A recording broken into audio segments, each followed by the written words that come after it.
There are countless stories of people who have been affected by epilepsy, not only themselves, but their families. And tonight we wanted to share a few with you.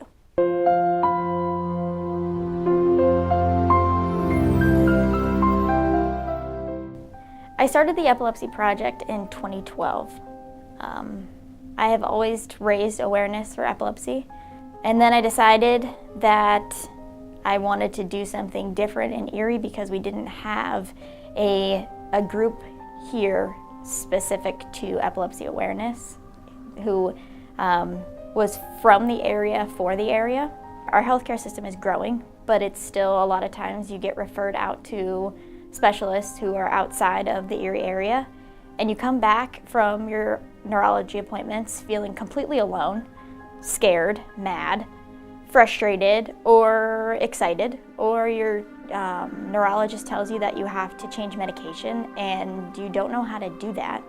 People don't know what that looks like. You don't have anybody to talk to because of HIPAA violations, so you need a network of people to talk to.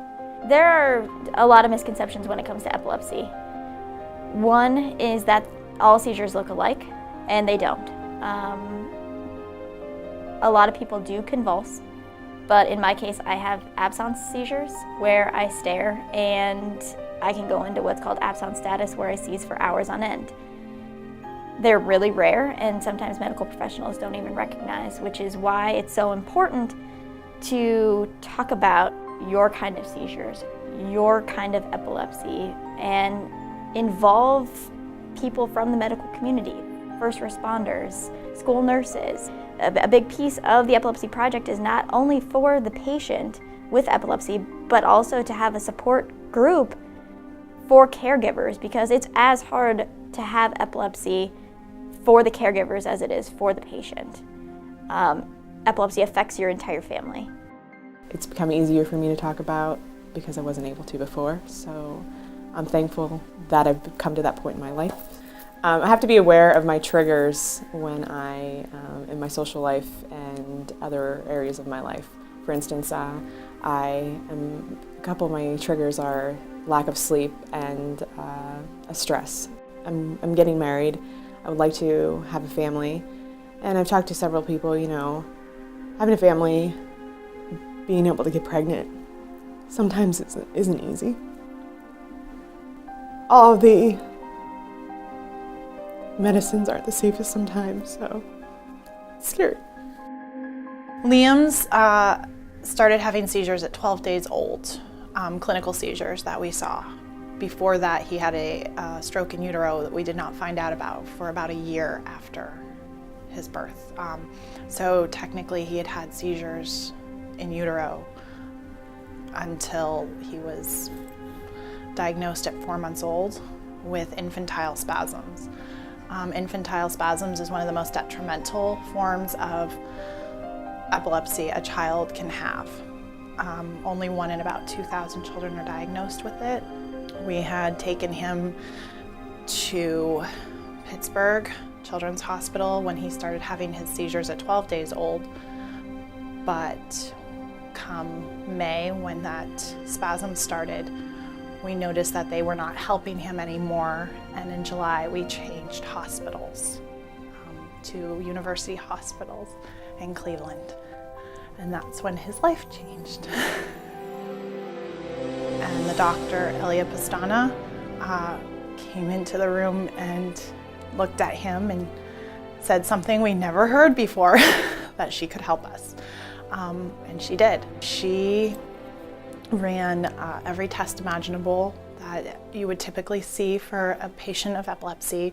We had the video EEGs, we had the MRIs, we had the CAT scan, the PET scan, spinal column, genetics, all done. And then at the end of that week, the results were that he was a surgical candidate. Dr. Jonathan Miller is his neurosurgeon. He had a functional hemispherectomy, and it was 18 hours long. He came through it with amazing flying colors. He was so brave.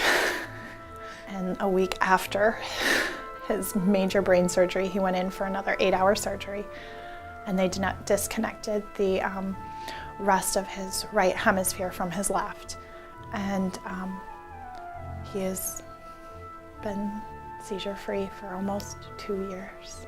My son was diagnosed with infantile spasms when he was 5 months old, and he'd been having seizures for a couple months, but we didn't even know they were seizures. They were these little jerks, and they didn't seem very detrimental to us.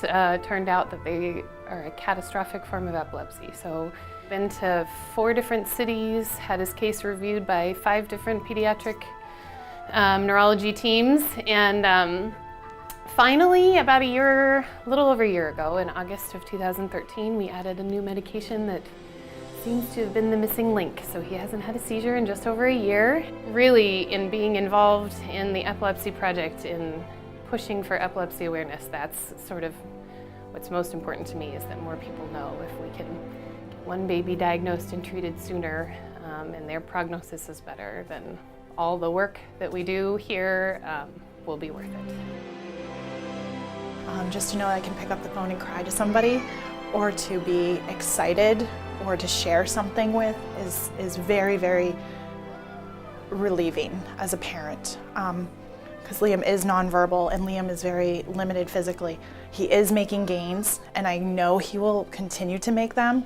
It's nice to have people who understand and can relate to a lot of what you say and will cry with you, happy and sad tears.